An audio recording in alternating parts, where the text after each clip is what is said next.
Welcome back to Who Is here on Magic Untapped as we take a look at the origins and stories of characters from throughout the Magic the Gathering multiverse. I am Barry White.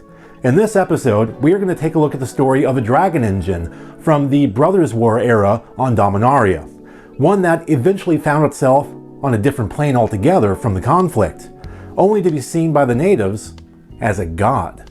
I'm talking about the dragon engine, Ramos. Who is it? Who is this? Who is it? Who is this? Who is it? It's late in the conflict between the Artificer brothers, Urza and Mishra. Decades of warfare and scorched earth policies have passed, and the plane of Dominaria seems balanced on the head of a pen. At one point through this generations-long war, one of Mishra's best weapons, a dragon engine, fell into the hands of his brother. Urza repaired and reprogrammed the metal beast and tasked it with protecting the people of the brothers' home continent of Tertiaire in the event the war would threaten their life. In the final hours of the war, just before the catastrophic blast that would end the conflict and change not just Dominaria, but the multiverse itself forever, Ramos could sense something bad was about to happen. The immense sentient construct gathered as many humans and merfolk around the Tertiaire city of Argoth that it could, then plane shifted back to its home plane of Phyrexia, before accessing a planar portal there, and into the skies of another plane, Mercadia.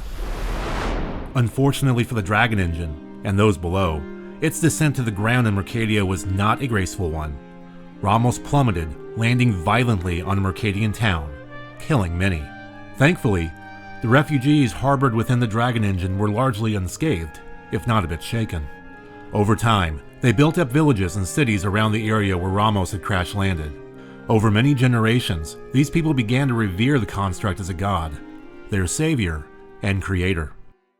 A millennia later, something new came through the very portal that Ramos had used, and, just like the dragon engine, it crashed into Mercadia's surface.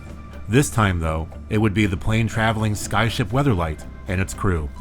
In their time on the plane, the crew, which included the likes of Captain Sisse, Gerard Caption, the Goblin Squee, Silver Golem, Karn, and others, would come to learn of the myths surrounding the deity, Ramos, and the significance of the Bones of Ramos, items sacred to the people of Mercadia's outlands. These items, in actuality, were some of the power stones that gave the dragon engine life. They were also parts of Urza's legacy, a collection of specific special artifacts designed to help in the war against the Phyrexians and its leader, Yawgmoth. In order to recover them, a portion of the crew traveled to a holy place known as the Henge of Ramos in order to meet with this supposed god. Once there, the dragon engine greeted them and shared with them his history before granting them all 5 of his power stones.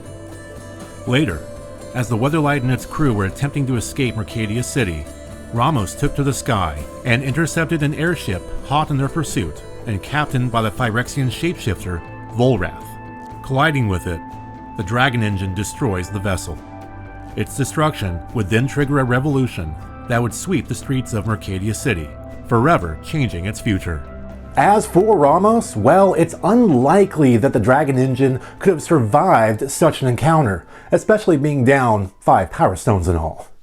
Will we eventually know for sure? Well, maybe, if the game ever returns to Mercadia, but that seems unlikely because in the 30-plus year history of Magic the Gathering, they've only been there once, and that was 25 years ago, so not any time recent.